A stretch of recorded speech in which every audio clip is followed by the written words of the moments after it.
Price the Lord brothers and sisters. கர்த்தராகிய இயேசு கிறிஸ்துவின் கிருபையும் இரக்கமும் சமாதானமும் சத்தியத்தோடும் அன்பும் உங்கள் அனைவரோடும் என்றென்றும் இருப்பதாக. யோவான் 10:10 வாசிப்போமே. திருடன் திருடவும் கொல்லவும் அழிக்கவும் வருகிறானே அன்றி வேற ஒன்றுக்கும் வரான்.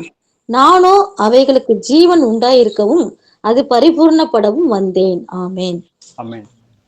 சோ திருடன் திருடவும் கொல்லவும் அழிக்கவும் வருகிறான் என்று வேறொன்றுக்கும் வரான். சோ இந்த திருடன் யாரு? பிசாசதான் கர்த்தர் வந்துட்டு சொல்றாரு.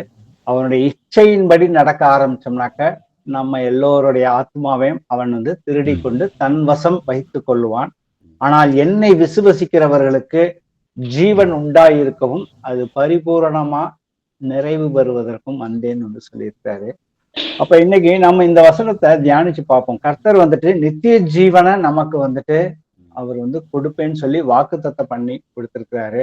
ஆனா அதுக்கு முன்னாடி வந்துட்டு கர்த்தரை நாம விசுவசிக்கிற ஒவ்வொருத்தருக்குள்ளேயும் வந்துட்டு இந்த உலகத்துல வாழ்ந்து கொண்டு இருக்கும் பொழுது ஒண்ணு நாம மரிக்கிற வரைக்கும் சரி, அல்லது நாம உயிரோடு இருக்கும் பொழுது கர்த்தருக்குள்ள நாம இருக்கும் பொழுது கர்த்தர் வர்ற அன்னைக்கு நாம எல்லாம் வந்து மறுரூபமாக்கப்படுவது வரைக்கும் வந்து கர்த்தர் வந்துட்டு நம்மளுடைய ஜீவன் வந்துட்டு பரிபூரணமா இருக்கும்னு சொல்லி கர்த்தர் வந்துட்டு இங்க தெளிவா சொல்லி இருக்கிறாரு. அப்ப ஜீவன் உண்டா இருக்கும்னு சொல்லியிருக்கிறாரு. அடுத்தது வாசிப்போமே. யோவான் 15:11.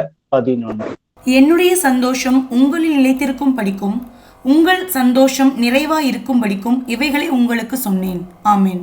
கர்த்தர் வந்துட்டு நமக்கு சமாதானத்தை, பிரதர் வந்து துவக்க ஜபத்துல வந்துட்டு அநேக வசனங்கள் ஆவியில நிரம்பி வந்துட்டு ஜபம் பண்ணாரு.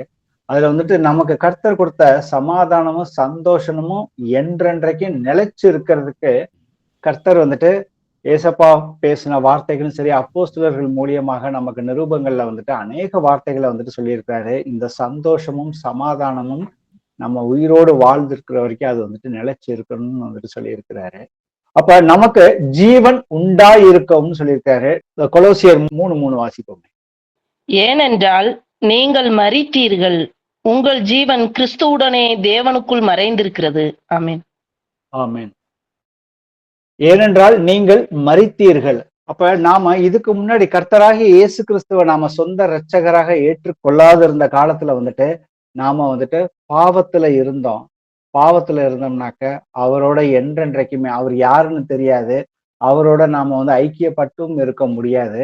அப்ப ஏன்னா நமக்கு பாவம், தேவன் வந்துட்டு பரிசுத்தம் உள்ள தேவன், அவரை நாம வந்துட்டு தரிசிக்கவும் முடியாது, அவர் கூட பேசவும் முடியாது, நாம வந்துட்டு ஜெபம் பண்ணாலும் நமக்கு வந்துட்டு பதில் கிடைக்காது.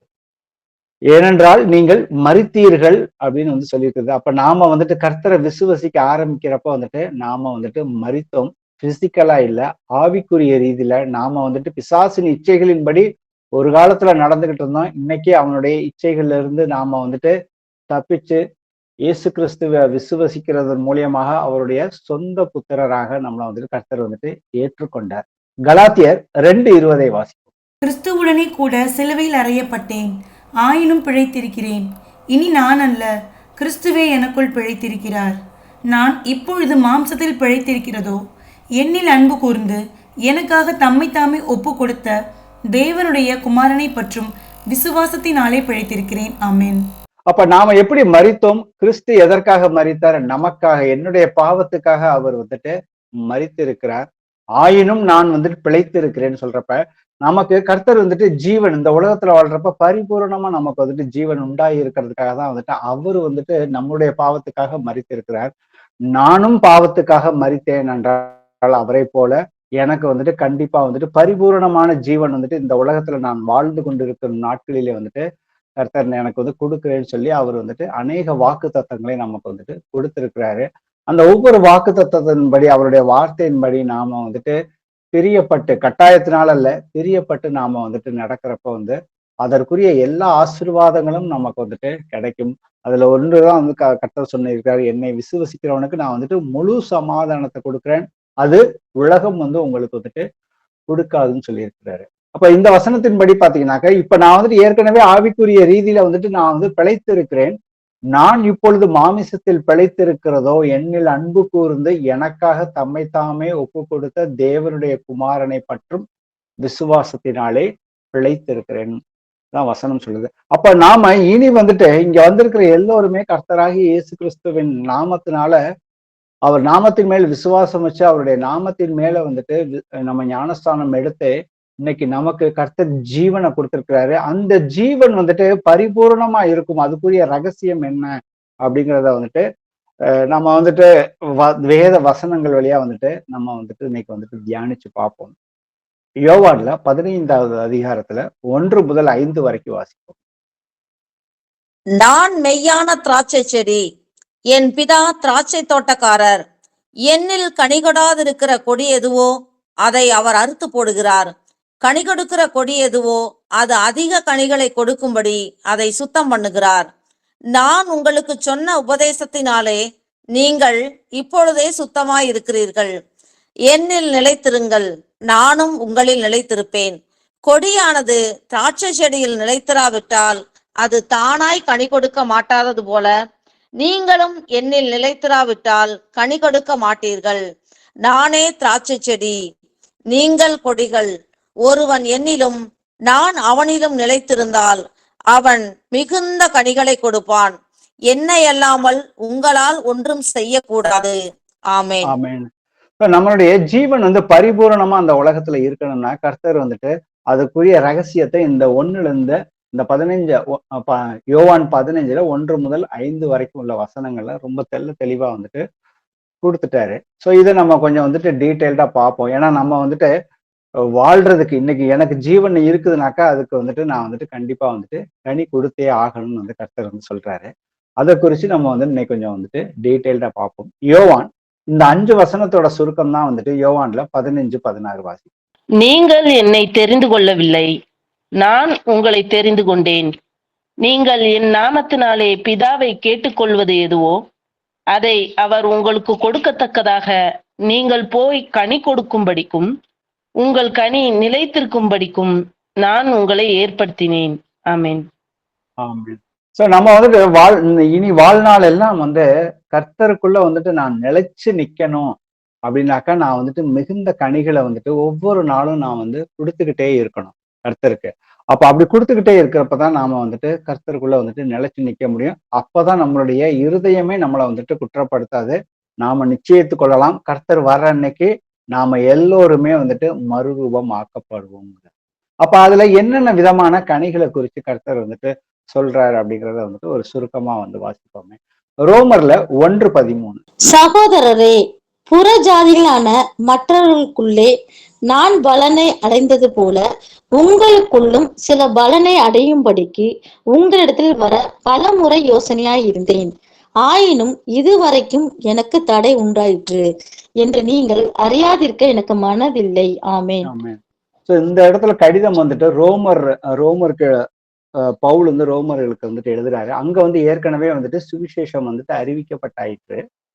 அதுக்கப்புறம் வந்துட்டு அவர் வந்துட்டு அங்க நேர்ல போய் நான் வந்துட்டு பல முறை வந்துட்டு முயற்சி பண்ணிக்கிட்டு இருக்கேன். எதுக்காக அப்படின்னாக்க ஏற்கனவே பாத்தீங்கன்னாக்க இங்க வந்து சகோதரரே புறஜாதிகளான மற்றவர்களுக்குள்ளே நான் பலனை அடைந்தது போல அப்படின்னு சொல்றப்ப இங்க வந்துட்டு கர்த்தர் வந்துட்டு பவுல் மூலியமா புறஜாதி பட்டணங்கள்ல போயிட்டு அங்க உள்ள அநேக ஆத்துமாக்களுக்கு சுவிசேஷத்தை சொல்லி அவங்கள வந்துட்டு கொரிந்து பட்டணத்துக்கு போய் பாத்தீங்கன்னாக்கா முதல் கொரிந்து 1, கொரிந்து 2, தீமோத்திக்கு தனிப்பட்ட முறையில வந்து கடிதம் எழுதுறாரு 1, 2 பாத்தீங்கன்னாக்கா அவர்களை எல்லாருமே கர்த்தருக்குள்ள வந்துட்டு அவர் வந்துட்டு அந்த ஆத்துமாக்களை வந்துட்டு கொண்டு வராரு. கொண்டு வந்து அதுக்கப்புறம் வந்துட்டு அவங்க வந்துட்டு ஆவிக்குரிய ரீதியில முழுமை பெறுவதற்காக அவங்கள வந்துட்டு அவங்களோட எல்லா பிரச்சனைகளும் அவருக்கு கூட இருந்து அவங்கள வந்துட்டு வழி நடத்துறாரு. நல்லது எது, கர்த்தருக்கு சித்தமானது எது, சித்தமில்லாதது எல்லா வசனத்தையுமே அவர் வந்துட்டு சொல்லி கொடுத்து அவங்கள வந்துட்டு அந்த ஆத்துமாக்களை வந்துட்டு கர்த்தருக்காக கர்த்தருடைய ராஜ்யத்துக்காக ஆதாயப்படுத்துறாரு. அதே போலதான் வந்துட்டு இந்த வசனத்துல வந்துட்டு அவர் வந்து ரோம் நகரத்துக்கு போய் அங்க உள்ள ஆத்துமாக்களுக்கு வந்துட்டு நான் வந்து சந்திக்க வரேன் அப்படின்னு சொல்லிட்டு அதுக்கு முன்னாடி வந்துட்டு அவர் வந்துட்டு கடிதம் வந்துட்டு எழுதுறாரு. அப்ப நாமளும் பவுலை போல மற்ற அப்போஸ்தலர்களை போல வந்துட்டு அநேக ஆத்துமாங்கிற அந்த கனிகளை கொடுக்க வேண்டும்ங்கிறதுதான் வந்துட்டு கர்த்தருடைய சித்தமாக இருக்கிறது. அடுத்தது வாசிப்போமே. ரோமர்ல 15வது அதிகாரத்துல 25-28 வரை. இப்பொழுதோ பரிசுத்தவான்களுக்கு உதவி செய்யும் காரியமாக நான் எருசலேமுக்கு பிரயாணம் பண்ண எத்தனமாய் இருக்கிறேன். மக்கதோனியாவிலும் அகாயாவிலும் உள்ளவர்கள் எருசலேமில் உள்ள பரிசுத்தவான்களுக்குள்ளே இருக்கிற தரித்திரருக்காக சில பொருள் சகாயம் செய்ய விருப்பம் கொண்டிருக்கிறார்கள். இப்படி செய்வது நல்லதென்று எண்ணினார்கள். இப்படி செய்கிறதற்கு அவர்கள் கடனாளிகளாயும் இருக்கிறார்கள். எப்படி என்றால், புறஜாதியார் அவர்களுடைய ஞான நன்மைகளில் பங்கு பெற்றிருக்க சரீர நன்மைகளால் அவர்களுக்கு உதவி செய்ய இவர்கள் கடனாளிகளாய் இருக்கிறார்களே. இந்த காரியத்தை நான் நிறைவேற்றி இந்த பலனை அவர்கள் கையிலே பத்திரமாய் ஒப்புவித்த பின்பு உங்கள் ஊர் வழியாய் ஸ்பானியாவுக்கு போவேன். ஆமேன். ஆமென். இப்ப ரெண்டாவது காரியமா இன்னைக்கு கர்த்தரை ஏத்துக்கிட்டவங்க இன்னைக்கு அநேக சபைகள்ல போனீங்கன்னாக்க நீங்க தசம பாகம் காணிக்க கொடுங்க அப்படின்னு சொல்லி நிறைய வஞ்சனையான போதகத்தை களப்பாய் போதிச்சு இன்னைக்கு அநேக ஆத்துமாக்களை கர்த்தரை ஏத்துக்கிட்டும் சரியாக வசனத்தை தியானிக்காம அவங்க கர்த்தர் சொல்லாத காரியங்களை செஞ்சுக்கிட்டு இருக்காங்க. ஆனா கர்த்தர் வேறு விதமாக நீங்க இறங்கி கடன் கொடுக்கறதே யாருக்காவது ஏழை எளியோன்னு கொடுத்தீங்கன்னா அது எனக்கே கொடுத்ததா இருக்கும் அப்படின்னு சொல்லியிருக்காரு. நீங்க நம்மளோட நியாய தீர்ப்பு நாள்ல கர்த்தர் நீ சாப்பாடு இல்லாம இருந்தேன், துணி இல்லாம இருந்தேன், சிறையில இருந்தேன், நோயுற்று இருந்தேன், நீ என்னை பார்த்தாயின்னு சொன்னாரு. நீங்க என்னதான் பாத்தீங்க, இந்த சின்னஞ்சிறு ஏழைகளுக்கு செய்வதெல்லாம் எனக்கே செய்தீர்கள்னு கர்த்தர் சொல்றாரு. அப்ப இத கர்த்தர் இங்க பவுல் ஒரு சபையில எருசலேம் சபையில நிறைய அங்க பஞ்சம் வந்திருக்கு, அங்க நிறைய பிரச்சனைகள் இருக்கு, அங்க நிறைய பரிசுத்தவான்கள் ரொம்ப ஏழ்மையான நிலையில இருக்கிறாங்க. அவர்களுக்கு பொருள் உதவி செய்ய வேண்டியது நம்ம கர்த்தருக்குள்ள இருக்கிற ஒவ்வொருத்தருமே கடமைப்பட்டு இருக்கிறோம். ஏழை எளியவர்களுக்கு நாம உதவி செய்யணும். இதுவும் கர்த்தருக்கு பிரியமான ஒரு கனி அப்படிங்கிறத நாம் அந்த வசனத்துல இருந்து நம்ம ஒவ்வொரு இதுல இருந்து 1-2 வசனங்களை மட்டும் நம்ம பார்த்துட்டு போவோம். அடுத்தது பாத்தீங்கன்னாக்க கர்த்தர் 3வது விஷயமா சொல்றது ஆவியின் கனி. கலாத்தியர்ல 5வது அதிகாரத்துல 22-23 வாசிப்போம். ஆவியின் கனியோ அன்பு, சந்தோஷம், சமாதானம், நீடிய பொறுமை, தயவு, நற்குணம், விசுவாசம், சாந்தம், இச்சையடக்கம். இப்படிப்பட்டவைகளுக்கு விரோதமான பிரமாணம் ஒன்றுமில்லை. ஆமென். சோ இந்த கனிகள் நமக்குள்ள ஒவ்வொன்றும் நம்மளுடைய குணாதிசயங்களை நமக்குள்ள வளர்ந்து வரப்ப நாம கிறிஸ்துவை போல அப்படியே மாற முடியும். ஏன்னா நீங்க கிறிஸ்துவுக்குள்ள இருக்கிறீங்கன்னாக்கா அவருக்குள் நிலைத்திருக்கிறேன் என்று சொல்லுகிறவர்கள் அவரை போல அவர் செய்தபடி நாமளும் செய்யணும்னு சொல்லியிருக்கிறப்ப நமக்குள்ள இந்த கனிகளை நாம வளர்த்து கொள்ள வேண்டும். இப்படியாப்பட்ட கனிகள்ல நாம நிலைச்சிருந்தோம்னாக்க இதற்கு விரோதமாக ஒரு கட்டளைகளுமே கிடையாதுன்னு சொல்லி இந்த வசனம் சொல்லுது. அப்ப நமக்குள்ள இந்த கனிகள் உள்ள வளர்ந்துகிட்டே வந்தா நாம எப்படி இருப்போம் அப்படிங்கறத அடுத்த வசனத்துல வாசிப்போம். கொலோசியர்ல 3வது அதிகாரத்துல 9-11 வரை. ஒருவருக்கொருவர் பொய் சொல்லாதிருங்கள். பழைய மனுஷனையும் அவன் செய்கைகளையும் களைந்து போட்டு தன்னை சிருஷ்டித்தருடைய சாயலுக்கு ஒப்பாய் பூர்ண அறிவு அடையும்படி புதிதாக்கப்பட்ட புதிய மனுஷனை தரித்து கொண்டிருக்கிறீர்களே. அதிலே கிரேக்கன் என்றும் யூதன் என்றும் இல்லை, விருத்த சேதனம் உள்ளவனும் விருத்த சேதனம் இல்லாதவனும் ஒன்றும் இல்லை, புற ஜாதியார் என்றும் புற தேசத்தார் என்றும் இல்லை, அடிமை என்றும் சுயாதீனம் என்றும் இல்லை, கிறிஸ்துவே எல்லாரிலும் எல்லாமும் இருக்கிறார். நமக்குள்ள இந்த ஆவியின் கனி வளர வளர நம்மளுடைய பழைய வாழ்க்கையில நாம போய் சொல்லுவோம், கெட்ட வார்த்தை பேசுவோம், புற பேசுவோம், தூஷணமா மற்றவங்களை திட்டுவோம், மன்னிக்காம இருப்போம். அநேக காரியங்கள் நமக்குள்ள இருந்துச்சு. ஆனா நமக்குள்ள கர்த்தர் சொன்ன அவருடைய குணாதிசயங்கள் நமக்குள்ள, ஏன்னா கர்த்தர் நமக்குள்ள வாசமாக இருக்கிறார். நானே தேவனுடைய ஆலயமாக இருக்கிறேன். ஒரு தேவனுடைய ஆலயம் என்றென்றைக்குமே பரிசுத்தமாக இருக்கும். கர்த்தர் வாழ்ற இடம் அதுதான். அப்ப நமக்குள்ள இந்த ஆவியின் கனி உள்ள வளர வளர நாம அந்த பழைய மனுஷன் நம்மளை விட்டுட்டு அவன் போயிடுவான். அதுதான், அது போகலைனாக்க அப்ப எனக்குள்ள இன்னும் ஏதோ ஒரு பிரச்சனை இருக்குது. அப்ப அந்த ஆவியின் கனியில நான் நிலைச்சு இருக்கிறப்ப பாத்தீங்கன்னாக்கா அங்க மனிதர்கள் மத்தியில எந்த ஒரு வேறுபாடுமே இருக்கக்கூடாதுன்னா அந்த 11வது வசனம் சொல்லுது. அதிலே கிரேக்கன் என்றும் யூதன் என்றும் விருத்த சேதனம் என்றும் விருத்த சேதனம் இல்லாதென்றும் புறஜாதியானும் புற தேசாதன் என்றும் அடிமை என்றும் சுயாதீனன் என்றும் ஒன்றுமே கிடையாது. இன்னைக்கு நம்ம இன்னைக்கு தமிழ்நாட்டுல இந்தியாவுல எடுத்துக்கிட்டோம்னாக்க ஏகப்பட்ட ஜாதிகள், மதங்கள், வேறுபாடுகள், பணக்காரன், ஏழை, அதுக்குள்ள வந்து படித்தவன், படிக்காதவன், கூலி தொழிலாளி, அந்த மாதிரி ஏகப்பட்ட வேறுபாடுகள் இருக்கு. ஆனா கிறிஸ்துவை ஒருவன் வந்து தரித்து கொண்டால் அவனுக்குள்ள இந்த 9 குணாதிசயங்களும் வந்துட்டு உள்ள வளர ஆரம்பிச்சுச்சுனாக்கா, அதுக்கப்புறம் வந்துட்டு அவன் எந்த ஒரு வேறுபாடுமே வந்து பார்க்க மாட்டான். ஏன்னா கிறிஸ்துவே எல்லோரிலும் எல்லாமாய் இருக்கிறார். அப்ப ஒவ்வொரு சக மனிதர்களுமே எல்லோருமே வந்துட்டு கிறிஸ்துவனுடைய சாயல்ல தான் வந்துட்டு உண்டாக்கப்பட்டிருக்கோம். அந்த உணர்வு முதல்ல வரப்போ வந்துட்டு இந்த எந்த விதமான வேறுபாடுமே கிடையாது. அப்ப கர்த்தர் வந்துட்டு நம்மளுடைய ஜீவன் வந்து பரிபூரணமா இருக்கணும்னா இந்த 4 விதமான கனிகளை தான் முதல்ல வந்துட்டு ஆத்துமாங்கிற கனியை வந்துட்டு கர்த்தருக்கு நாம கொடுக்கணும். அதுக்கப்புறம் நாம வந்து மற்றவர்களுக்கு நமக்கு பலத்தில் கர்த்தர் நமக்கு என்ன பலம் கொடுத்திருக்காரோ அதன்படி மற்றவர்களுக்கு நாம வந்துட்டு உதவி செய்யணும். ஏன்னா கர்த்தர் வந்துட்டு எவ்வளவு பெரிய ஐஸ்வர்யவாயனாக இருந்தாருன்னு பாத்தீங்கன்னாக்க, அவர் வந்துட்டு அவ்வளவு ஐஸ்வர்யத்தையும் விட்டுட்டு நமக்காக வந்துட்டு தரித்திரர் ஆனார் அப்படின்னு சொல்லி 2 கொரிந்தியர் 8:9 சொல்லுது. நம்முடைய கர்த்தராகிய இயேசு கிறிஸ்துவின் கிருபையை அறிந்திருக்கிறீர்களே, அவர் ஐஸ்வர்யம் உள்ளவராய் இருந்தும் நீங்கள் அவருடைய தரித்திரத்தினாலே ஐஸ்வர்யவான்களும்படி உங்கள் நிமித்தம் தரித்திரர் ஆனாரே. அப்ப கர்த்தர் வந்துட்டு எல்லாமே உண்டாக்குனவர். அவர் வந்துட்டு நாம வந்துட்டு ஐஸ்வர்யவான்களாகும்படி அவர் தன்னை தாமே வெறுமையாக்கி அடிமையின் ரூபம் எடுத்து நம்மளுடைய பாவங்களை எல்லாத்தையுமே வந்துட்டு சுமந்தார் ஆக்சுவலா.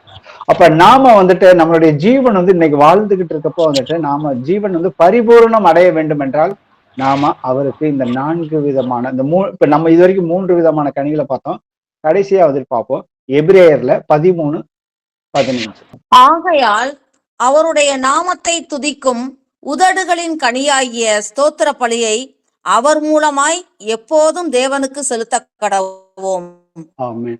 நாம எந்த நிலைமையில இருந்தாலுமே கர்த்தருக்கு வந்துட்டு நன்றிகளை ஏறெடுக்கணும். அவருடைய நாமத்தை துதிக்கணும். அவர் வந்துட்டு நமக்காக உண்டு பண்ணி இருக்கிற எல்லா காரியங்களையும் நாம வந்துட்டு நம்ம அவருடைய வேதத்தை வாசிக்கிறப்ப அவர் வந்து வானத்தையும் பூமியும் எப்படி உண்டாக்குனாரு, நமக்கு எப்படி உணவு கிடைக்குது, இந்த ஒவ்வொரு காரியங்களையும் நாம வந்துட்டு சிந்திச்சு பார்த்தோம்னாக்க நம்ம ஒவ்வொரு நொடி பொழுதும் அவருக்கு வந்துட்டு நன்றிகளை வந்துட்டு நம்ம வந்துட்டு ஏறெடுக்கணும். நமக்கு வந்துட்டு அதுக்கு மேல வேற ஒன்றுமே வந்துட்டு செய்ய தேவையில்லை. அதை முழு இருதயத்தோட செய்ய ஆரம்பிச்சோம்னாக்கா நாம வந்துட்டு கர்த்தருக்கு வந்துட்டு மிகுந்த கனிகளை கொடுப்போம். ஏன்னா கர்த்தராகி இயேசு கிறிஸ்து இந்த பூமியில இருக்கிறப்பே வந்துட்டு அவர் வந்துட்டு எப்படி வந்துட்டு அவர் பிதாவாகிய தேவனுக்கு எப்படி வந்துட்டு அவர் மனுஷகுமாரனா இருக்கிறப்ப வந்துட்டு அவர் ஸ்தோத்திரங்களையும் நன்றிகளையும் சொன்னாருங்கிறதுக்கு ஒரே ஒரு வசனங்களை பார்ப்போம்.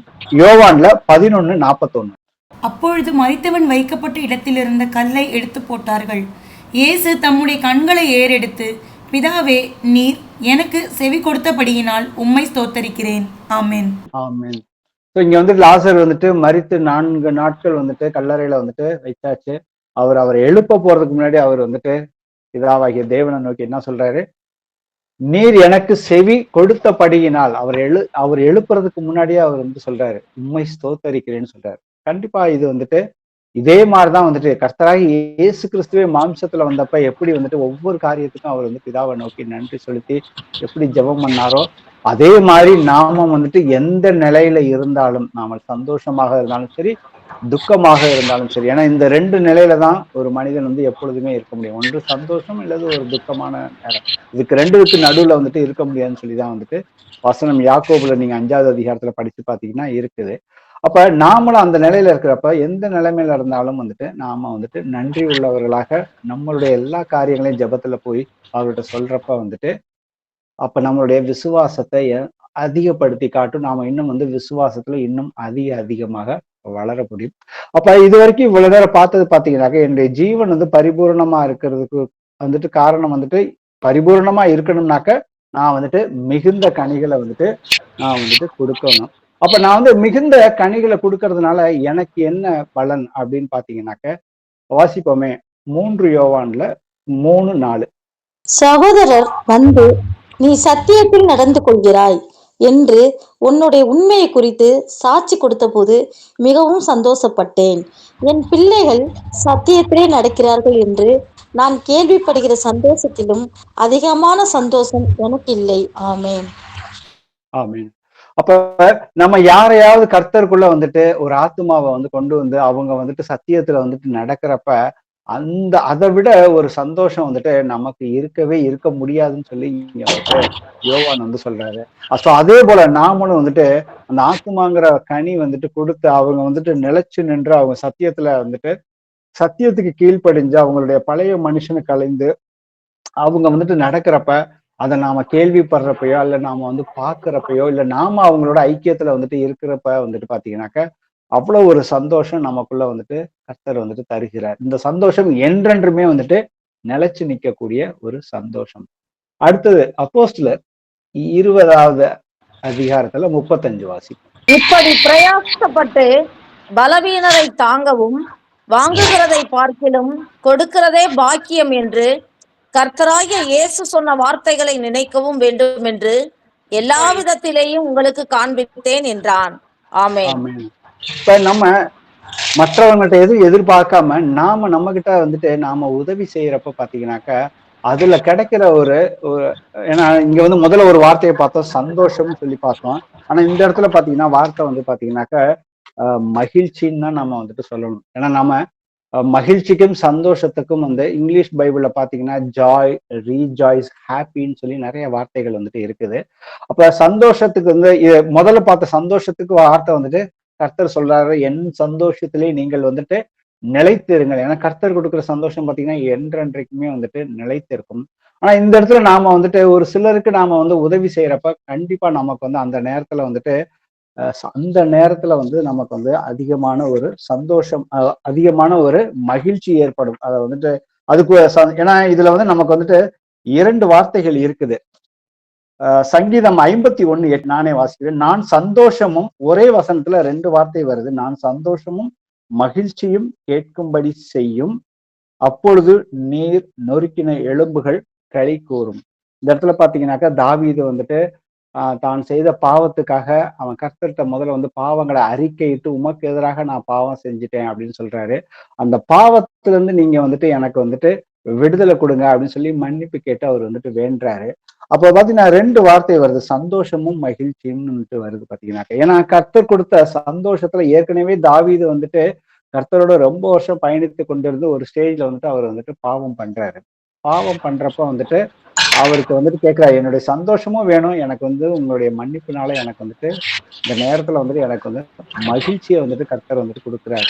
அப்ப இதே போல நாம ஒவ்வொருத்தருக்கும் நாம வந்துட்டு பல காலகட்டங்கள்ல நம்ம வந்துட்டு சில பேருக்கு வந்துட்டு உதவி செய்வோம். ஆனா அந்த உதவி செய்யற காரியங்களை பாத்தீங்கன்னாக்க அதை எப்பொழுதுமே நாம வந்துட்டு நினைத்து கொண்டே இருக்க மாட்டோம். அதை நாம நினைத்து கொண்டே இருந்தால் அது நமக்குள்ள வந்துட்டு ஒரு பெருமையாக கூட மாறுவதற்கு வாய்ப்பு இருக்கு. ஆனா அந்த நேரத்துல கர்த்தர் வந்துட்டு நமக்கு வந்துட்டு ஒரு மகிழ்ச்சியை நம்ம இருதயத்துல வந்து நமக்குள்ள வந்துட்டு ஒரு பெரிய மகிழ்ச்சி வந்துட்டு உண்டாகும். ஆனா அதே போல வந்து பாத்தீங்கன்னாக்கா கர்த்தர் நமக்கு அநேக சாட்சிகளை வந்துட்டு கொடுப்பாரு. நம்ம வந்து ஜபம் பண்றப்ப வந்துட்டு நாம ஏதாவது ஒரு வியாதி இருந்து ஏதாவது ஒரு பிரச்சனையில இருந்து விடுதலை பண்றப்ப விடுதலை ஆகும், மற்றவர்களுடைய வாழ்க்கையில வந்துட்டு ஒளி வரும். அதே போல அப்ப அந்த மாதிரியான காரியங்களை நாம உயிரோடு இருக்கும் நாளெல்லாம் வந்துட்டு அதை வந்துட்டு சாட்சியா வந்துட்டு சொல்லுவோம். அது ஒவ்வொரு தடவையும் நாம வந்து மற்றவர்களை பகிர்ந்து கொண்டு மற்றவர்களை கர்த்தருக்குள்ள வந்துட்டு கூட்டிட்டு வரப்போ பாத்தீங்கன்னாக்கா அந்த சந்தோஷம் என்றென்றும் நிலைத்திருக்கிற சந்தோஷம்.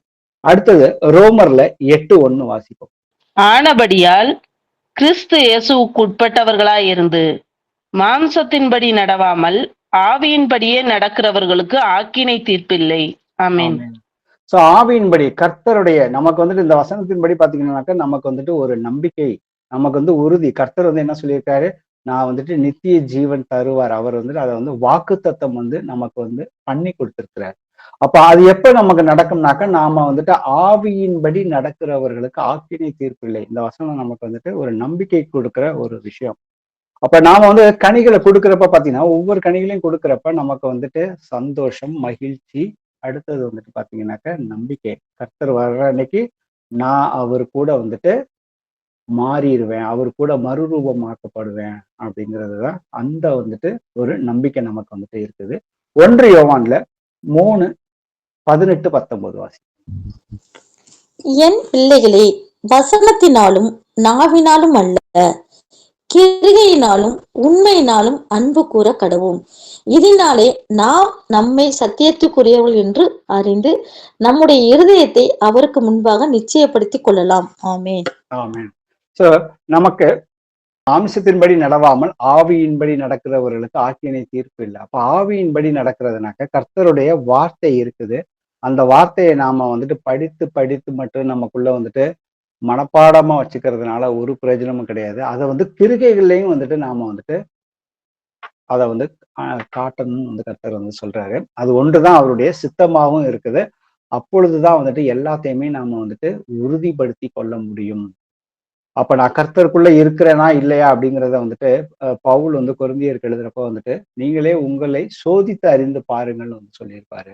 அப்ப நாம வந்துட்டு கிருகைகள்லையும் வந்துட்டு நம்மளுடைய அவருடைய வார்த்தைக்கு ஏற்றபடி நாம நடக்கிறோமா இல்லையா அப்படிங்கிறத பார்ப்போம். அதுக்கப்புறம் பாத்தீங்கன்னா கடைசியா வந்துட்டு நமக்கு வந்துட்டு கர்த்தர் வந்துட்டு சமாதானத்தை வந்துட்டு எப்படி கொடுக்குறாருன்னு வந்து வாசிப்போம். நம்ம ஸ்தோத்திர பலியில செலுத்துறப்ப பிலிப்பியர்ல 4வது அதிகாரத்துல 6-7. நீங்கள் ஒன்றுக்கும் கவலைப்படாமல் எல்லாவற்றையும் குறித்து உங்கள் விண்ணப்பங்களை ஸ்தோத்திரத்தோட கூடிய ஜெபத்தினாலும் வேண்டுதலினாலும் தேவனுக்கு தெரியப்படுத்துங்கள். அப்பொழுது எல்லா புத்திக்கும் மேலான தேவ சமாதானம் உங்கள் இருதயங்களையும் உங்கள் சிந்தைகளையும் கிறிஸ்து இயேசுவுக்குள்ளாக காத்துக்கொள்ளும். ஆமேன். ஆமேன். நம்ம வந்து எல்லா காரியங்களையும் நம்ம ஜெபத்துல வந்து போய் சொல்றப்ப முதல்ல வந்துட்டு கவலை இல்லாம, நீங்கள் ஒன்றுக்கும் கவலை இல்லாமல் எல்லாவற்றையுமே நீங்க வந்து விண்ணப்பத்தோட கர்த்தர்ட்ட வந்து ஜெபத்துல சொல்றப்ப அதை நன்றி பலியோட நாம வந்து செலுத்துறப்ப பாத்தீங்கன்னாக்க கர்த்தர் நமக்கு வந்துட்டு தேவ சமாதானத்தை நம்ம இருதயங்களை வந்துட்டு கொடுக்குறான்னு சொல்லியிருக்காரு.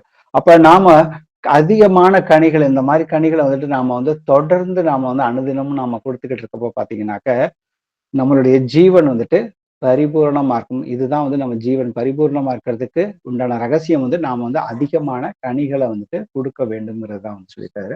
அப்ப அடுத்த கேள்வி வந்துட்டு நான் வந்துட்டு எப்படி வந்துட்டு அவருக்கு அதிகமான கனிகளை வந்துட்டு கொடுக்க முடியும் அப்படிங்கிறத நம்ம வந்துட்டு நம்மளே கேள்வி கேட்டு பார்த்தோம்னாக்க, ஏன்னா நம்ம இதை தான் வந்துட்டு யோவான் 15:1-5 வரைக்கும் நம்ம வந்துட்டு படிச்ச வசனம் துவக்கத்துல. அப்போ பாத்தீங்கன்னாக்க நாம வந்துட்டு அவருக்குள்ள வந்துட்டு நிலைத்திருந்தால் மட்டும்தான் வந்து நாம மிகுந்த கனிகளை வந்துட்டு கொடுக்க முடியும்.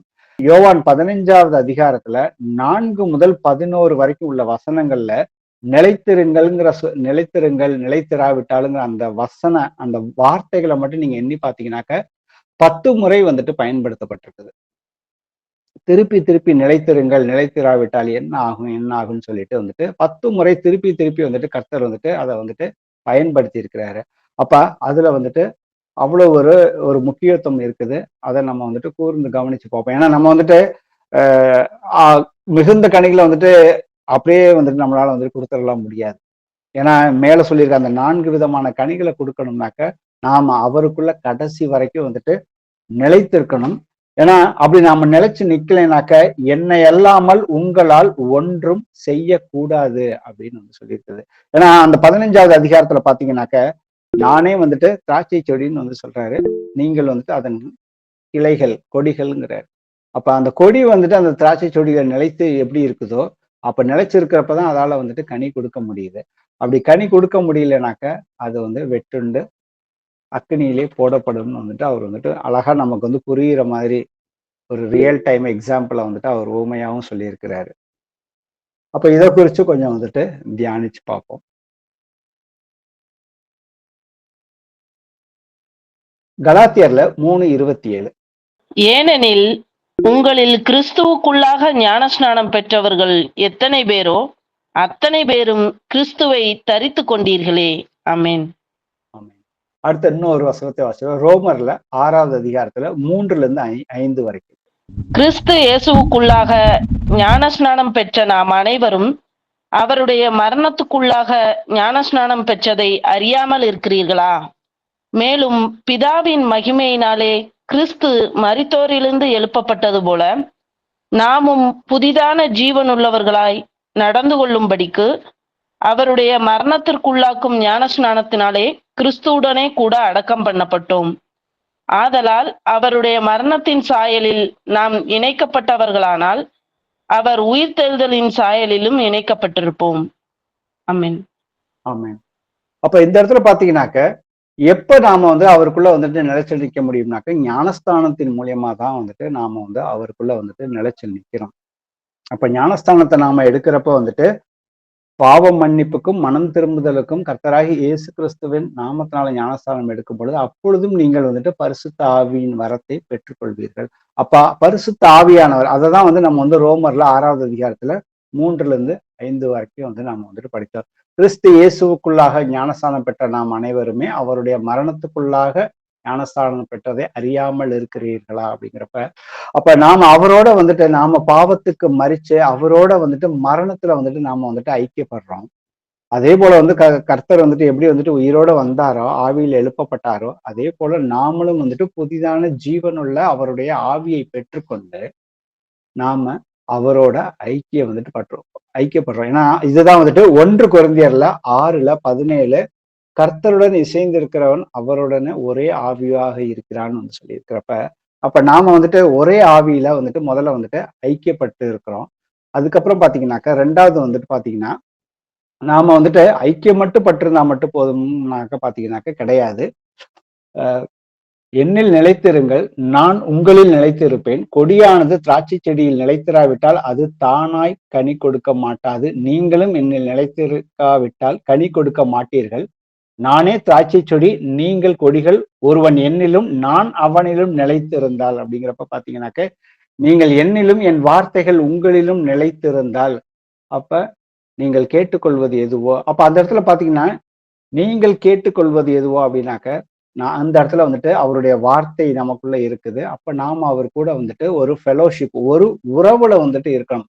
ஏன்னா நான் வந்துட்டு ஞானஸ்தானம் எடுத்தேன், கர்த்தருடைய ஆவியானவர் எனக்குள்ள வந்துட்டாரு, அது மட்டும் போதும் அப்படின்னாக்க நாம வந்து பின்வாங்கி சென்று விடுவோம். திருப்பி பழைய வாழ்க்கைக்கு, பாவ வாழ்க்கைக்கே வந்துட்டு போயிடுவோம். இன்னைக்கு வந்துட்டு அநேக சபைகள்ல இதுதான் வந்துட்டு கிறிஸ்தவர்கள் மத்தியில வந்துட்டு நடந்து கொண்டு இருக்கிறது.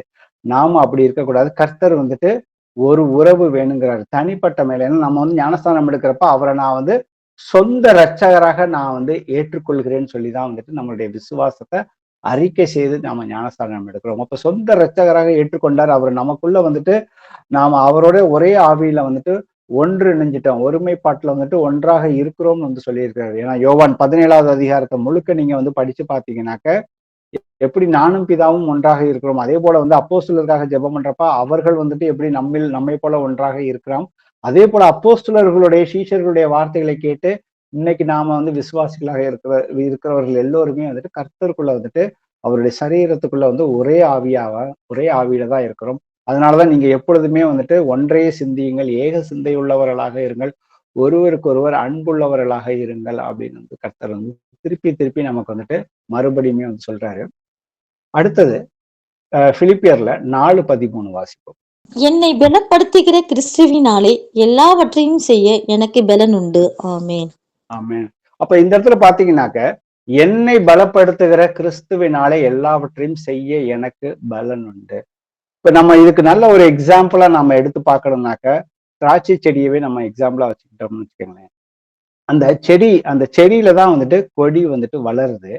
அப்ப கொடி வளர்ந்ததுக்கு அப்புறம் பாத்தீங்கன்னாக்கா, அந்த கொடியில இருந்து கனிகள் வந்துட்டு கிடைக்குது. அந்த கனிகள் எப்படி கிடைக்குதுன்னு பாத்தீங்கன்னாக்க, அந்த கொடிக்கு தேவையான எல்லா ஊட்டச்சத்தும் ஸ்ட்ரென்த்தும் வந்துட்டு தேவைப்படுது. அப்ப அதுக்கு தேவைப்படுதுனாக்கா, அதுக்கு நம்ம அந்த செடிக்கு தண்ணி ஊத்துறப்ப, இல்ல மற்ற அந்த அதுக்கு தேவையான உரங்களை வந்துட்டு நம்ம போடுறப்ப, அந்த செடியிலிருந்து அந்த கொடிகளுக்கு வந்து போறப்ப அது வந்துட்டு கனி கொடுக்குது. அப்ப அந்த இடத்துல வந்துட்டு அந்த செடியிலிருந்து தான் வந்து அந்த கொடி வந்துட்டு எல்லா தேவையான ஸ்ட்ரென்த்து, ஊட்டச்சத்துக்கள் எல்லாத்தையுமே அது வந்துட்டு எடுத்துக்கொள்ளுது. அதனாலதான் இந்த இடத்துல சொல்றாரு, என்ன பலப்படுத்துகிற கிறிஸ்துவினாலே எல்லாவற்றையும் செய்ய எனக்கு பலன் உண்டு. அப்போஸ்தலர் 1வது அதிகாரத்துல 8வது வசனம் நம்ம வாசிச்சோம்னாக்க, பரிசுத்த ஆவியானவர் உங்களிடத்தில் வரும்பொழுது நீங்கள் வந்துட்டு பலன் அடைவீர்கள்னு வந்து வசனம் சொல்லுது. அப்ப பரிசுத்த ஆவியை வந்துட்டு முதல்ல அந்த 120 பேர்த்து மேல வந்துட்டு பரிசுத்த ஆவியானவர் வந்த பொழுது பாத்தீங்கன்னாக்க, அங்க வந்துட்டு அநேகர் வந்துட்டு அந்நிய பாஷையில வந்துட்டு அந்த 120 பேரும் ஒவ்வொருத்தவங்க வந்து வெவ்வேறு நாட்டிலிருந்து அங்க கூடி ஜெருசலேம்ல கூடியிருந்த மக்களை பார்த்து அவங்க அங்க வெவ்வேறு பாஷைகள்ல பேசுறப்ப, இவர்கள் எல்லோருமே நம்மளுடைய பாஷையில பேசுறாங்களே, இவர்கள் வந்து மதுபானம் அறிந்திருக்கிறார்களோ அப்படிங்கிற மாதிரி பேசிக்கிட்டு இருக்கப்ப, அந்த இடத்துல வந்துட்டு பேதுரு வந்து பலன் கொண்டு, ஏன்னா அவ்வளவு நாள் பாத்தீங்கன்னாக்க கர்த்தர் கூட வந்து 3.5 வருடம் வந்து பயணம் செய்து அவரையே வந்துட்டு மறுதளித்தாரு.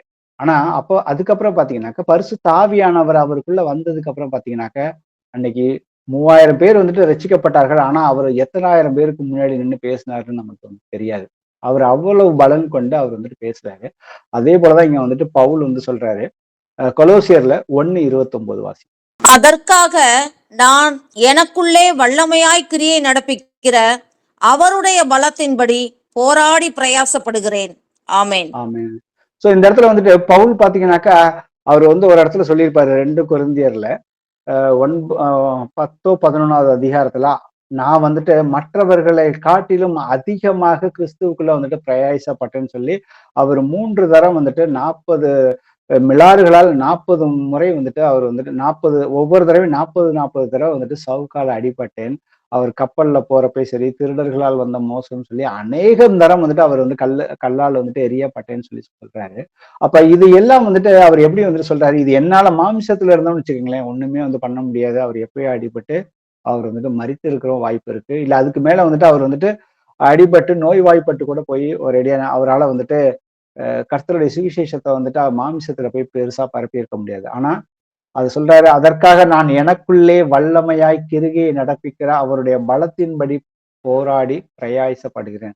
நான் ஏசப்பா கிட்ட வந்துட்டு இவர் போய் ஜெபம் பண்றாரு பவுல் வந்துட்டு, ஏசப்பா என்னை வந்துட்டு எனக்கு ஒரு வந்து முள்ளு வந்து கொடுக்கப்பட்டது, அதை வந்து நான் வந்து 3 முறை வந்துட்டு நான் வந்துட்டு ஜெபம் பண்ணேன். ஆனா கர்த்தர் சொல்லிட்டாரு, என்னுடைய கிருபை உனக்கு போதும் அப்படின்னு சொல்லிட்டாரு. அப்ப அவருடைய கிருபை தான் நமக்கு வந்துட்டு அவருடைய வல்லமை, அவருடைய பலம் எல்லாமே வந்துட்டு பாத்தீங்கன்னா, நான் எங்கேயாவது நாம சரிக்கு விழுகிறப்ப பாத்தீங்கன்னாக்க, நாம மனம் திரும்பி அவருக்குள்ளாக வரப்ப வந்துட்டு பாத்தீங்கன்னா, அவரு நம்மள வந்துட்டு வல்லமையா வந்துட்டு வழி நடத்துவாரு. ஆனா அந்த வல்லமையை குறிச்சு, அவருடைய வல்லமையை குறிச்சு நீங்க எல்லோருமே வந்து அறிந்து கொள்ள வேண்டும் அப்படின்னு சொல்லி அவரு நமக்காக வந்துட்டு ஜெபம் பண்றாரு. எபேசியர்ல 1வது அதிகாரத்துல 18-19 வரைக்கும். தாம் நம்மை அழைத்ததினாலே நமக்கு உண்டாயிருக்கிற நம்பிக்கை இன்னதென்றும், பரிசுத்தவான்களிடத்தில் தமக்கு உண்டாயிருக்கிற சுதந்திரத்தினுடைய மகிமையின் ஐஸ்வர்யம் இன்னதென்றும், தாம் கிறிஸ்துவை மரித்தோரிலிருந்து எழுப்பி அவரிடத்தில் நடப்பித்த தமது பலத்த சத்துவத்தின் வல்லமைப்படியே விசுவாசிக்கிறவர்களாகிய நம்மிடத்திலே காண்பிக்கும் தம்முடைய வல்லமையின் மகா மேன்மையான மகத்துவம் இன்னதென்றும் நீங்கள் அறியும்படிக்கு அவர் உங்களுக்கு பிரகாசமுள்ள மனக்கண்களை கொடுக்க வேண்டும் என்றும் வேண்டிக் கொள்கிறேன். ஆமென். ஆமென். சோ அவருடைய வல்லமை வந்துட்டு நமக்குள்ள வந்துட்டு பெருகணும். அதை வந்து நம்மளுடைய அவரோட இருக்கிற உறவு மூலியமாக அவர்கிட்ட நாம நிலைச்சு இருக்கிறப்ப வந்துட்டு நமக்கு அவர் கொடுக்கிற சாட்சிகள், நமக்கு வந்துட்டு அவர் நம்ம ஜெபத்துக்கு அவர் வந்து பதில் கொடுக்கிற ஒவ்வொரு காரியத்திலையுமே வந்து பாத்தீங்கன்னாக்க, நம்ம வந்து அவருடைய வல்லமையை வந்துட்டு முதல்ல வந்துட்டு புரிஞ்சு கொண்டு, நாம இன்னும் விசுவாசத்துல மேலும் மேலும் வந்துட்டு அவருடைய கிருபையினால வளர்ந்து அவர்ல வந்துட்டு நிலைச்சு நிக்க முடியும். அவர்ல நிலைச்சு நின்னா மட்டுமே தான் வந்து நாம வந்துட்டு கனி கொடுக்க முடியும். அவருடைய வல்லமை எப்பேற்பட்டது அப்படிங்கிறத வந்துட்டு அடுத்தது வாசிப்போமே. 1 கொரிந்தியர்ல 6வது அதிகாரத்துல 9-11 வரை. அநியாயக்காரர் தேவனுடைய ராஜ்யத்தை சுதந்திரிப்பதில்லை என்று அறியீர்களா? வஞ்சிக்கப்படாதிருங்கள். வேசி மார்க்கத்தாரும், விக்கிர ஆராதனைக்காரரும், விபச்சாரக்காரரும், சுய புணர்ச்சிக்காரரும், ஆண் புணர்ச்சிக்காரரும், திருடரும், பொருளாசைக்காரரும், வெறியரும், உதாசீனரும், கொள்ளைக்காரரும் தேவனுடைய ராஜ்யத்தை சுதந்திரிப்பதில்லை. உங்களில் சிலர் இப்படிப்பட்டவர்களாய் இருந்தீர்கள். ஆயினும் கர்த்தராகிய இயேசுவின் நாமத்தினாலும் நமது தேவனுடைய ஆவினாலும் கழுவப்பட்டீர்கள், பரிசுத்தமாக்கப்பட்டீர்கள், நீதிமான்களாக்கப்பட்டீர்கள். ஆமேன். ஆமென். நாமளும் இது போலதான் இந்த 9வது வசனத்திலையும் 10வது வசனத்திலையும் வாசிக்கிறப்ப இதுல ஏதாவது ஒரு காரியத்துல அநியாயக்காரர் தேவனுடைய ராஜ்யத்தை சுதந்தரிப்பதில்லை என்று அறியீர்களா, வஞ்சிக்கப்படாதிருங்கன்னு சொல்லிட்டு ஒரு லிஸ்டே வந்துட்டு சொல்லியிருக்காரு. இதுல நம்ம வந்துட்டு பழைய ஒரு வாழ்க்கையில வந்துட்டு ஏதாவது ஒரு காரியங்கள்ல வந்துட்டு அந்த பாவ வாழ்க்கையில நாம வந்துட்டு சிக்கி கொண்டிருந்தோம். ஆனா அவருடைய வல்லமை, அவருடைய அந்த நற்செய்தி அது நம்மளை வந்துட்டு எந்த அளவுக்கு மாற்றி இருக்குன்னு பாத்தீங்கன்னாக்க, இன்னைக்கு நாம வந்துட்டு அவருடைய ஆவியினாலும் கழுவப்பட்டீர்கள், அவருடைய நாமத்தினாலே நாம வந்துட்டு கழுவப்பட்டிருக்கிறோம். நம்ம வந்து கர்த்தர் வந்துட்டு பரிசுத்தமாக்கப்பட்டீர்கள், நீதிமான்களாக்கப்பட்டீர்கள் வந்து சொல்லியிருக்காரு. அப்ப வெளிப்படுத்தின விசேஷத்துல சொல்லியிருப்பாரு, இன்னும் அநியாயம் செய்கிறவன் இன்னும் அநியாயம் செய்யட்டும், இன்னும் பரிசுத்தமாக இருக்கிறவர்கள் மேலும் இன்னும் வந்துட்டு பரிசுத்தமாக இருக்கட்டும், நீதி செய்கிறவர்கள் இன்னும் வந்துட்டு நீதி செய்யட்டும் சொல்லியிருக்கிறாரு. அப்ப நாம இன்னும் வந்துட்டு அடுத்தடுத்த நிலைக்கு வந்துட்டு நாம வந்துட்டு வளர்ந்துகிட்டே இருக்கணும். அப்ப கர்த்தர் வந்துட்டு நான் வந்து கர்த்தருக்குள்ள வந்துட்டு நிலைச்சிருக்கிறேனா அப்படின்னு சொல்லிட்டு கர்த்தர் வந்துட்டு நமக்கு வந்துட்டு நம்மை நாமே வந்து நிதானிச்சு பார்த்தோம்னாக்க நம்மளுடைய சாட்சிகள் மூலியமாக அதை நாம வந்துட்டு அறிந்து கொள்ள முடியும். முதல்ல வந்துட்டு ஞானஸ்தானம் எடுத்து கர்த்தரோட வந்துட்டு ஒரு ஐக்கியத்துல வந்துட்டு அவரோட ஒரு ஃபெலோஷிப்ல இன்னைக்கு வந்து கடைசி வரைக்கும் நாம நிலைச்சு நிக்கிறது, அது ஒரு கேட்டகரி ஆஃப் மக்கள் இருப்பாங்க. சில பேர் வந்துட்டு ஞானஸ்தானம் எடுத்திருப்பாங்க, பரிசுத்தாவியை பெற்றுக்கொண்டிருப்பாங்க. அதுக்கப்புறம் பாத்தீங்கன்னாக்கா அவங்களுக்கும் கர்த்தருக்கும் வந்துட்டு ஜெபத்திலேயோ இல்ல வார்த்தையை தியானிக்கிறதுலயோ அந்த அளவுக்கு ஈடுபாடு இல்லாதப்ப பாத்தீங்கன்னாக்க அந்த இடத்துல வந்துட்டு அவங்களுடைய அந்த தொடர்பு வந்துட்டு துண்டிக்கப்பட்டிருக்கும் கர்த்தரோட. கர்த்தர் வந்துட்டு என்னைக்குமே உண்மை உள்ளவர் தான். ஆனா கர்த்தர் நமக்குள்ள இருக்கிறாரு. அவர் கூட நாம வந்துட்டு பேசணும். பேசணும்னா எப்படி பேச முடியும்? அவர் யாருன்னே தெரியாம அவரை பேச முடியுமா? பேச முடியாது. அவருடைய வார்த்தைகள் நமக்குள்ள வந்துட்டு இருக்கணும். இல்லைனாக்க அந்த கொடியானது வெற்றுன்றும் போயிருக்கும். இல்லைனாக்க நாம வந்துட்டு நிலைச்சிருந்தோம்னாக்க பிதாவானவர் வந்துட்டு அதை வந்து சுத்தம் பண்ணுவார். அந்த கொடிகள்ல வந்துட்டு அந்த உதிர்ந்த இலைகளையோ இல்ல வேற ஏதாவது பூச்சி ஏதாவது இருந்துச்சுனாக்கா எப்படி நாம வந்து தோட்டக்காரர் வந்து சுத்தம் பண்றாரோ அதே போல கர்த்தர் வந்துட்டு நாம வந்துட்டு கனி கொடுக்கிற பிள்ளைகளாக நிலைச்சிருந்து கனி கொடுக்க ஆரம்பிச்சோம்னாக்கா அவரு நம்மளை வந்துட்டு மேலும் மேலும் வந்துட்டு சுத்தம் பண்ணுவார்னு வந்துட்டு வசனம் வந்து சொல்லுவாரு. எப்படி வந்துட்டு அவர் வந்துட்டு நம்மளை வந்துட்டு சுத்தம் பண்றாரு? எபிரேயர்ல 4:12 வாசிப்போம். தேவனுடைய வார்த்தையானது ஜீவனும் வல்லமையும் உள்ளதாயும் இருபுறமும் கருக்குள்ள எந்த பட்டயத்திலும் கருக்கானதாயும் ஆத்துமாவையும் ஆவியையும் கணுக்களையும் ஊனையும் பிரிக்கத்தக்கதாக உருவ குத்துகிறதாயும் இருதயத்தின் நினைவுகளையும் யோசனைகளையும் வகையறுக்கிறதாயும் இருக்கிறது. ஆமேன். ஆமென். ஏசப்பா சொல்றாரு தேவனுடைய வார்த்தை அவர் நாம நிலைச்சு நிக்கணும்னா அவருடைய வார்த்தை நமக்குள்ள வந்துட்டு இருக்கிறப்ப பாத்தீங்கன்னாக்க அந்த வார்த்தையானது பாத்தீங்கன்னாக்க ஜீவனும் நமக்கு வந்துட்டு ஜீவனை கொடுக்குது. நம்ம பழைய வாழ்க்கையில ஜீவன் இல்லாம ஆவியிலே மரித்தவர்களாக தேவனுக்கு அந்நியர்களாக நாம வந்து இருந்தோம். ஆனா இன்னைக்கு அவருடைய வல்லமையுள்ள அந்த வார்த்தையினால பாத்தீங்கன்னாக்க நமக்கு வந்துட்டு ஜீவன் வந்து உண்டாயிருக்கிறது. அது இருபுறமும் கருக்குள்ள எந்த பட்டயத்தினாலும் கருக்கானதையும் ஆத்மாவையும் ஆவியையும் போட்டிருக்குது. அப்ப அந்த இருபுறமும் கருக்குள்ள பட்டயம்ங்கிறப்ப அந்த வார்த்தையானது வந்து எனக்கும் எப்படி வேலை செய்கிறதோ அதே போல வந்து உங்கள் ஒவ்வொருவருக்குமே அந்த வார்த்தை வந்துட்டு வேலை செய்யும். நான் வந்துட்டு அதனாலதான் கர்த்தர் சொல்றாரு, நீங்க வந்து யாரையுமே வந்து நான் நியாயம் தீர்க்காதீர்கள். மாம்சத்தின்படி நியாயம் தீர்க்க ஆரம்பிச்சோம்னாக்க அங்க பாத்தீங்கன்னா அதே வார்த்தை தான் வந்துட்டு உனக்கும் வந்துட்டு கண்டிப்பா வந்துட்டு எதிரா வந்துட்டு வேலை செய்யும். நம்ம அந்த வார்த்தையை கடைபிடிக்கலைன்னா அது என்னையுமே அந்த வார்த்தை வந்துட்டு குத்துன்னு சொல்றாரு. அப்ப என்னுடைய இருதயத்தின், ஏன்னா பாவங்கள் எல்லாமே வந்துட்டு இருதயத்தின் வழியாதான் வந்துட்டு அது வந்து செயல்பாடா மாறுது, யோசனைகளும். அப்ப இருதயத்தின் நினைவுகளையுமே யோசனையும் வகையறுக்கிறதாக இருக்கிறது. அப்ப தேவனுடைய வார்த்தை நமக்குள்ள போக போக பாத்தீங்கன்னா நம்மளுடைய இருதயத்தில் உள்ள சிந்தனைகளும் நினைவுகளும் எல்லாமே வந்துட்டு அது வந்து வகையறுக்கிறதுனாக்க எது சரி எது தவறு என்பதை வந்துட்டு தேவனுடைய வார்த்தையை வந்துட்டு நமக்கு வந்துட்டு அவர் வந்து கத்துக் கொடுப்பாரு. அப்ப நாம அந்த வார்த்தைக்கு நாம வந்துட்டு அந்த வார்த்தை நமக்குள்ள போச்சுன்னா நாம வந்துட்டு எந்தெந்த காரியங்கள்ல மனம் திரும்ப வேண்டும், எந்தெந்த காரியங்களை நாம வந்து விட்டுவிட வேண்டும் என்பதை குறித்து ஆவியானவர் நமக்குள்ள வந்து பேசுவார். ஏன்னா ஆவியானவர் வரும் பொழுது பாவத்தை குறித்தும் நியாய தீர்ப்பை குறித்தும் நீதியை குறித்தும் நமக்கு வந்துட்டு சொல்லி கொடுப்பாருன்னு சொல்லியிருக்குது.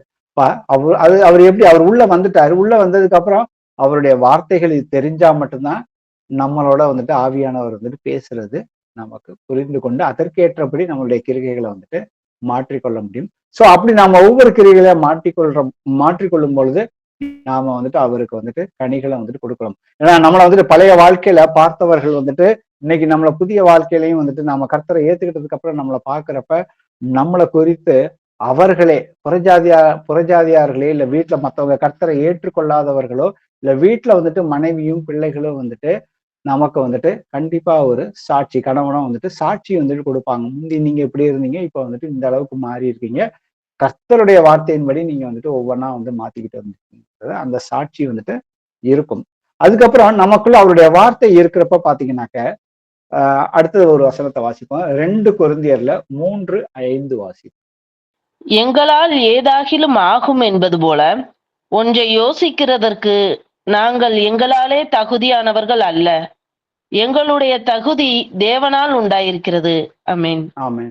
சோ நான் அப்ப நாம பவுல் வந்து இந்த இடத்துல வந்துட்டு சொல்றாரு, கர்த்தரை ஏற்றுக்கொண்டதுக்கு அப்புறம் பாத்தீங்கன்னாக்க என்னால ஏதாவது ஒரு காரியம் நடக்குதுனாக்கா அது என்னால நடந்தது அல்லவேங்கிறாரு. எல்லா தகுதியுமே ஒரு பெரிய அற்புதம் நடக்குது, அடையாளங்கள் நடக்குது, ஒரு சபையில இருந்து மற்ற ஒரு சபைக்கு வந்துட்டு உதவி போகுது, ஒரு சகோதரர்னு ஒரு சகோதரருக்கு வந்துட்டு உதவி செய்யறாரு, வார்த்தையினாலும் சரி கிருகையினாலும் அவருக்கு வந்து உதவி செய்யறாரு.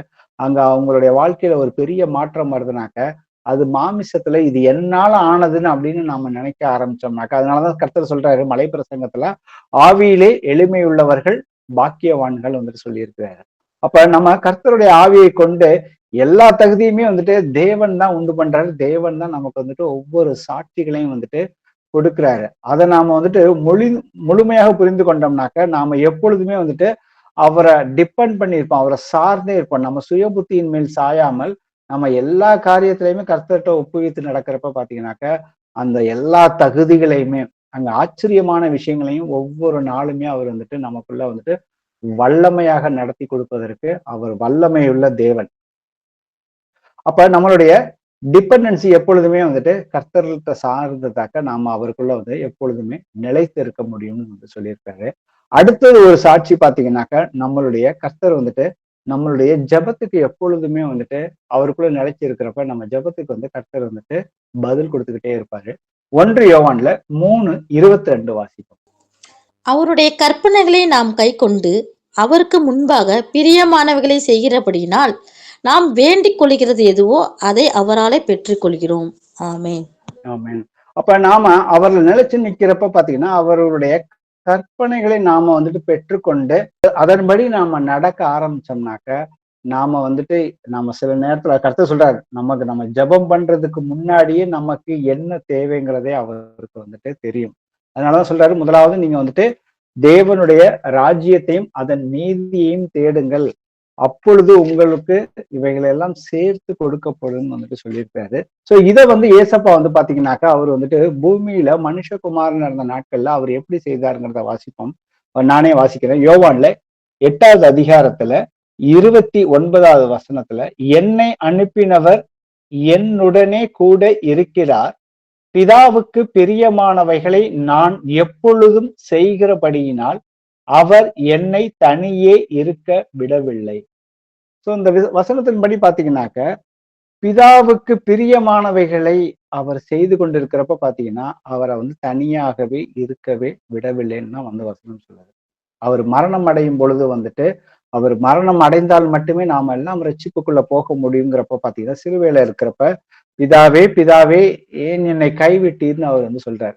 அதுவும் நமக்காக நடந்த ஒரு சம்பவம். அவர் மரிக்க வேண்டும், அப்பொழுதுதான் அவரை விட்டு அவர் வந்துட்டு, ஏன்னா பாவங்கள் அவர் மேல வந்துட்டு சுமத்தப்படுகிறது, மனுஷகுமாரன் மேல வந்து சுமத்தப்படுகிறது.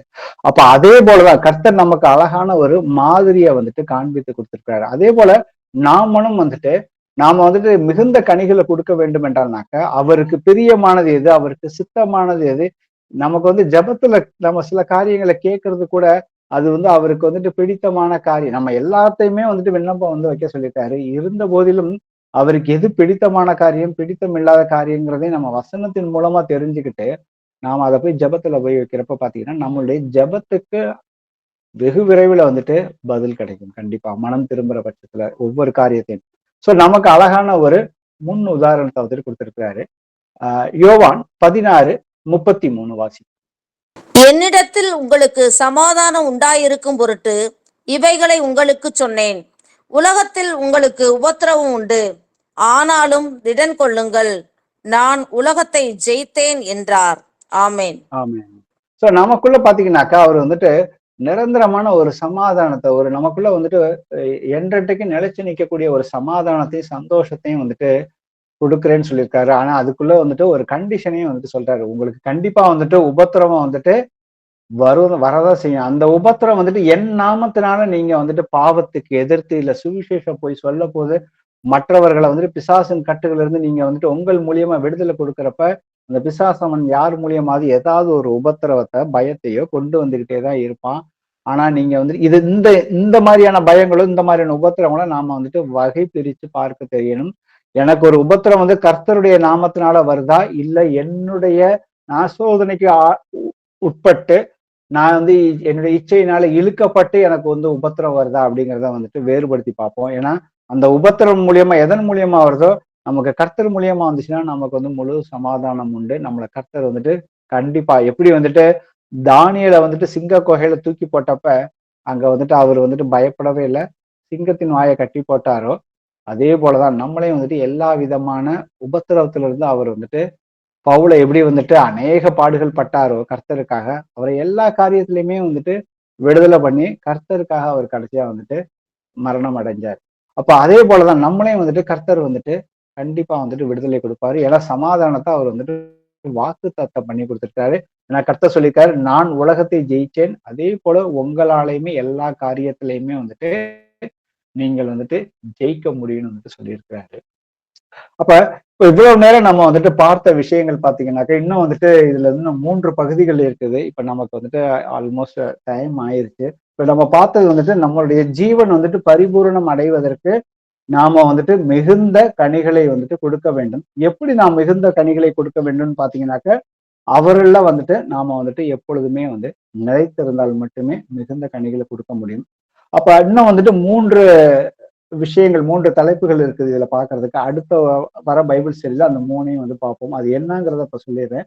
அடுத்தது வந்து அவரில் இருக்க முடியும் பொழுது அவருடைய அவரோட வந்துட்டு நாம வந்துட்டு கிறிஸ்துவுக்குள்ள எப்படி வந்துட்டு நிலைத்து இருக்க முடியும்னாக்கா, அவருடைய வார்த்தைக்கு நாம வந்துட்டு கீழ்ப்படியும் பொழுது மட்டும்தான் வந்துட்டு நாம வந்து நிலைத்து இருக்க முடியும். எப்படி நான் வந்துட்டு அடுத்து வந்து வார்த்தைக்கு கீழ்ப்படிய முடியும்னாக்க, நான் அவரை உண்மையாக அன்பு செய்யும் பொழுதுதான் வந்துட்டு அவருடைய வார்த்தைக்கு கீழ்ப்படிய முடியும்.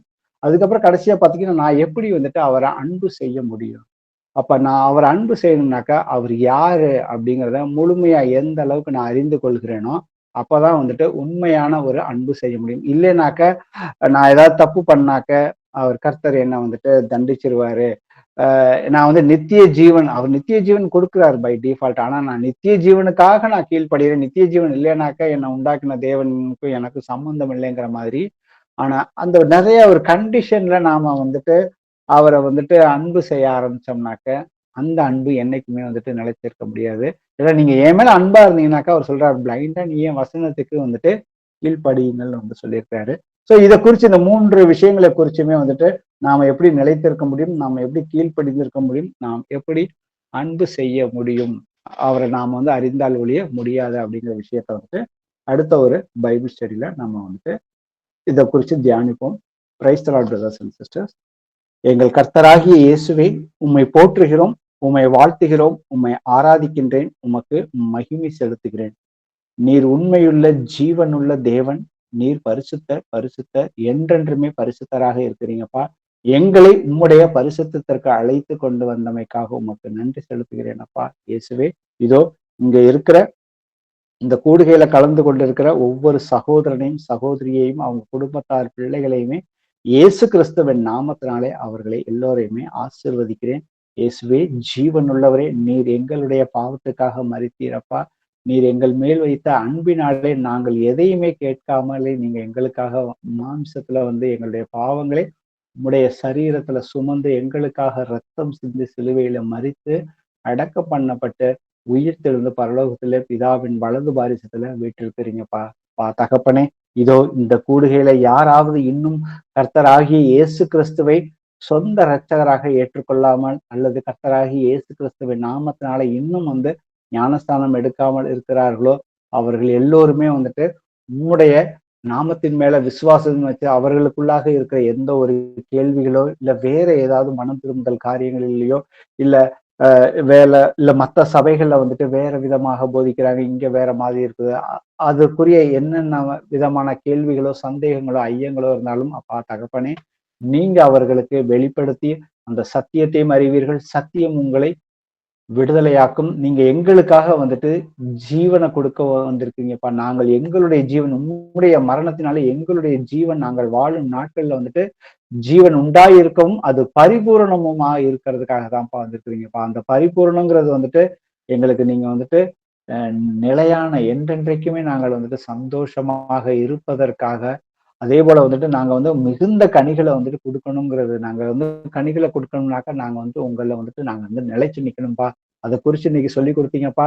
இந்த கேட்ட வார்த்தைகளை எங்களுடைய ஒவ்வொருத்தருடைய இருதயத்துல எழுதி வைத்து நாங்கள் இன்னும் என்னென்ன காரியங்களில் மனம் திரும்ப வேண்டுமோ அப்பா தகப்பனே, அந்த எல்லா காரியங்களையும் நாங்கள் மனம் திரும்பி உமக்கு நாங்கள் வந்துட்டு அனுதினமும், ஏன்னா மனிதன் வந்துட்டு இந்த உலகத்துல இருக்கிற ஒவ்வொரு மனிதனும் பிரசங்கி 3:12 சொல்லுவது போல பாத்தீங்கன்னாக்க, மகிழ்ச்சியாக இருப்பதும் அவன் நன்மை செய்வதும் அன்றி வேற ஒன்றுமே அவனுக்கு வந்துட்டு கொடுக்கப்படலைன்னு சொல்லியிருக்கீங்கப்பா.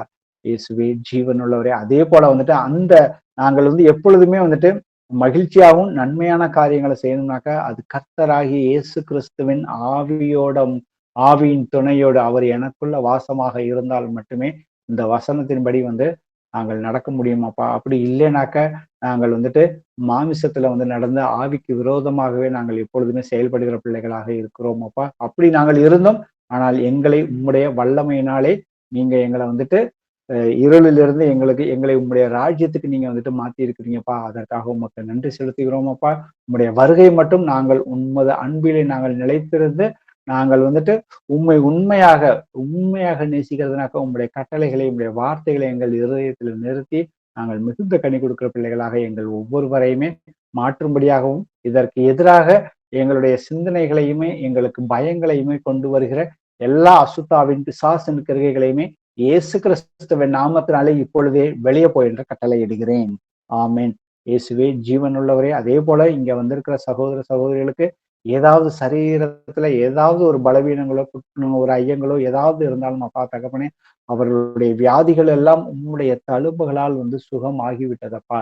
அது நீங்க எங்களுக்கு வாக்கு தத்தமாவே கொடுத்திருக்கீங்கப்பா. நாங்கள் பாவத்துக்கு மரித்து நீதிக்கு பிழைக்கும்படி உம்முடைய தழும்புகளால நாங்கள் சுகமாகிறோமப்பா. அதே போல இங்க வந்திருக்கிற இந்த வசனங்களை கேட்டுக்கொண்டிருக்கிற ஒவ்வொரு சகோதரனுக்குள்ளாக சரீரத்துல அப்பா என்ன பலவீனங்கள் என்ன நோய்கள் இருந்தாலும் கர்த்தராகிய இயேசு கிறிஸ்துவின் நாமத்தினால அந்த பலவீனப்படுத்துகிற எல்லா அசுத்தாவின் பிசாசின் கிரகங்களுமே வெளியே போய் என்று கட்டளை இடுகிறேன். ஆமேன். இயேசுவே ஜீவனுள்ளவரே, நீங்க ஜெபத்தை கேட்டிருக்கீங்கப்பா. அதற்காக உமக்கு நன்றி செலுத்துகிறேன். இன்னும் ஒவ்வொருவருடைய தேவைகள் இருக்குதுப்பா. அவர்கள் எல்லோரும் எங்களுடைய ஒவ்வொருத்தரும் நாங்க ஜெபத்துல ஏறெடுக்கிறோமாப்பா. அந்த ஜெபத்தை நீங்க பதில் கொடுக்க போற கிருபைக்காக நாங்கள் உமக்கு இப்பொழுதே நன்றி செலுத்தி இயேசு கிறிஸ்துவின் மூலம் எங்களுடைய எல்லா ஜெபங்களையுமே ஏறெடுத்து கேட்கிறோம். ஜீவனுள்ள நல்ல பிதாவே, amen. Praise the Lord brothers and sisters.